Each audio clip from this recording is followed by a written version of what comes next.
2026లో జరిగినటువంటి మహానాడు రాష్ట్రమంతా కూడా ఒక పెద్ద పండుగ వాతావరణంలో అత్యంత ఉత్సాహంగా జరిగినటువంటి పరిస్థితి 27, 28 తేదీల్లో మనందరం కూడా చూడడం జరిగింది. తెలుగుదేశం పార్టీకి కార్యకర్తే అధినేత అని చెప్పి నిన్న జరిగినటువంటి మహానాడు మనకందరికీ కూడా తెలియజెప్పినటువంటి పరిస్థితి కూడా మనం చూస్తూ ఉన్నాం. చంద్రబాబు నాయుడు గారు, నారా లోకేష్ బాబు గారు ఒక పిలిపిస్తే ఏ పార్టీలోనూ కూడా చరిత్రలో లేనిటువంటి విధంగా మహానాడు 1875 క్లస్టర్లలో గ్రామ స్థాయిలో పెద్ద ఎత్తున కార్యకర్తలు విజయవంతం చేసినటువంటి పరిస్థితి. 27వ తేదీని చూస్తే 8 లక్షల నుంచి 9 లక్షల మంది మహానాడులో ఈ యొక్క క్లస్టర్ వైజ్ లో పాల్గొనేటువంటి పరిస్థితి. రెండవ రోజు రెట్టించినటువంటి ఉత్సాహంతో 12 నుంచి 15 లక్షల మంది వరకు కూడా కార్యకర్తలు ఈ యొక్క మహానాడులో పాల్గొనేటువంటి పరిస్థితి. అది కూడా ఉదయం 9:30 నుంచి సాయంత్రం 6:30, 7 గంటల వరకు కూడా లక్షలాది మందితో మహానాడు జరపడం. ఎందుకంటే గతంలో ఎప్పుడూ కూడా మహానాడు అంటే మాకు 2 రోజులు ప్రతినిధుల మీటింగు, 20,000 నుంచి 30,000 వరకు ఆహ్వానితులతో మేము మీటింగ్ కండక్ట్ చేసుకునే వాళ్ళం. థర్డ్ డే బహిరంగ సభ పెట్టుకునే వాళ్ళం, ఒక 2 లక్షలు 3 లక్షలతో. కానీ మొట్టమొదటిసారిగా 20,000, 30,000తో ప్రతినిధులతో జరిగేటువంటి మహానాడు ఇవాళ 8 లక్షల నుంచి 15 లక్షల మంది ఆహ్వానితులతో జరిగింది అని అంటే అది ఒక్క తెలుగుదేశం పార్టీకే సాధ్యమైంది, అది ఒక్క తెలుగుదేశం పార్టీ కార్యకర్తకే మాత్రమే సాధ్యమైంది అనే విషయాన్ని ఈ సందర్భంగా తెలియజేసుకుంటూ, ఈ రకంగా ఇంత పెద్ద ఎత్తున ఇవాళ తెలుగుదేశం పార్టీ మహానాడు జరుపుకున్నటువంటి స్థితిలో గొడ్డల పార్టీ కుట్రలు, కుతంత్రాలు మనం చూసాం. ఆ రోజు అధికారం ఉన్నటువంటి 5 సంవత్సరాలు కూడా పరదాల మాటున తిరిగి వాళ్ళు పనిచేస్తే ఈరోజు సంక్షేమాన్ని సైతం ఆ యొక్క లబ్ధిదారుల గడప దగ్గరికి వెళ్ళి స్వయంగా ముఖ్యమంత్రి సైతం పాల్గొనిస్తూ ఉన్నారు. చాలా డిఫరెన్స్ గత ప్రభుత్వానికి ఈ ప్రభుత్వానికి. మీరు ఒక్కసారి గతంలో ఉన్నటువంటి ముఖ్యమంత్రి ఇంటి నుండి బయటికి రావాలంటే పరదాల మాటున, బ్యారికేడ్ల చాటున, ఎక్కడికక్కడ పచ్చని చెట్లను నరుక్కుంటూ 144 సెక్షన్, 30 యాక్టు, ముందస్తు అరెస్టులు, హౌస్ అరెస్టులు, వీటి మధ్య నాటి ముఖ్యమంత్రి పర్యటన జరిగేది. కానీ నేటి ముఖ్యమంత్రి డైరెక్ట్ గా ఒక పేదవాని ఇంటికి వెళ్ళి ఆ పేదవాళ్ళ దగ్గరే ఆ యొక్క సంక్షేమ కార్యక్రమాలు గడప దగ్గరే అందిస్తూ, అంటే ఎంత వ్యత్యాసం ఉందో. అంటే నిన్ననే చెప్పారు చంద్రబాబు నాయుడు గారు, చెప్పారు నిన్న, సీఎం అంటే కామన్ మ్యాన్ అని చంద్రబాబు నాయుడు గారు నేను చెప్పినటువంటి పరిస్థితి.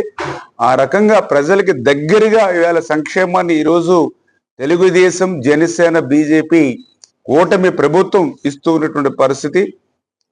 ఈరోజు రాష్ట్రాన్ని ఏదైతే గత ప్రభుత్వం చేసినటువంటి విధ్వంసం నుంచి ఈరోజు ఈ ప్రభుత్వం వికాసం వైపు నడిపిస్తున్నటువంటి పరిస్థితి.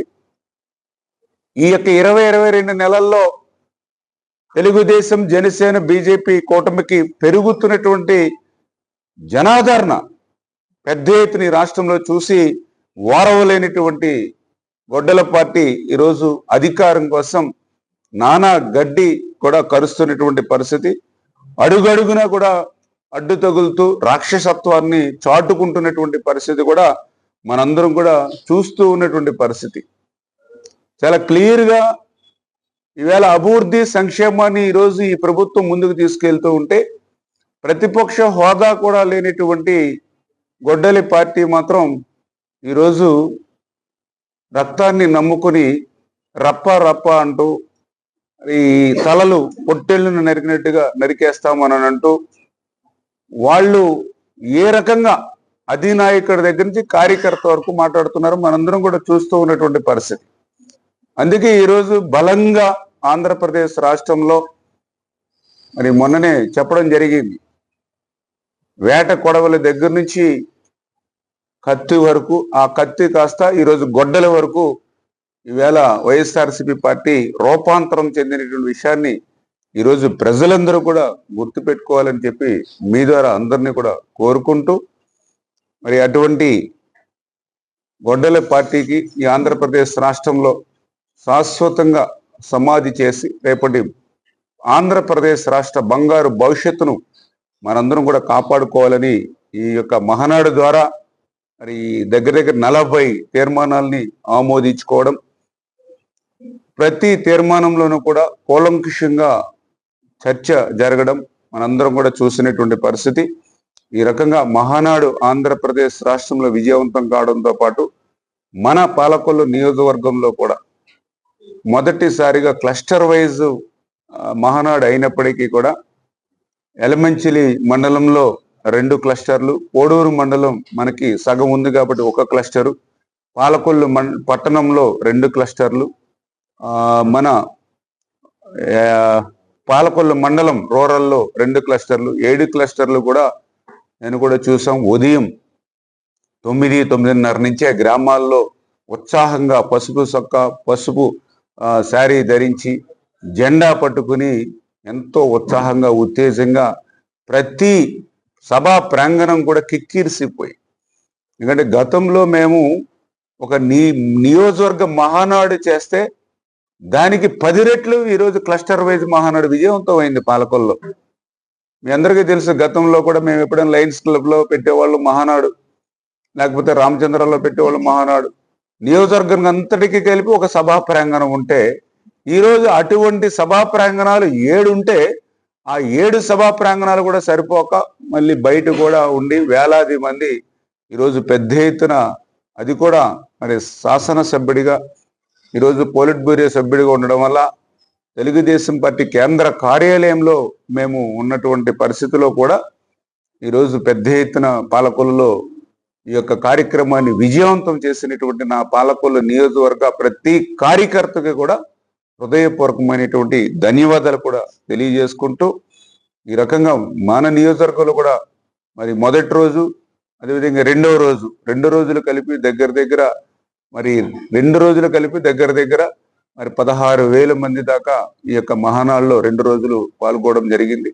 అందులో కూడా సిస్టమేటిక్ గా తెలుగుదేశం పార్టీకి సంబంధించినటువంటి క్లస్టర్, యూనిట్, గ్రామ వార్డు కమిటీ, బూత్ కమిటీలో 60 మంది ఓటర్లకు ఉన్నటువంటి కుటుంబ సాధికార సారిత మెన్, ఉమెన్, అంటే ఇటువంటి క్యాడర్, అంటే ఎవరైతే పదవులు ఉన్నాయో వాళ్ళే మాత్రమే ఆహ్వానిస్తేనే ఇన్ని వేల మంది నియోజకవర్గంలో అటెండ్ అయినటువంటి పరిస్థితి.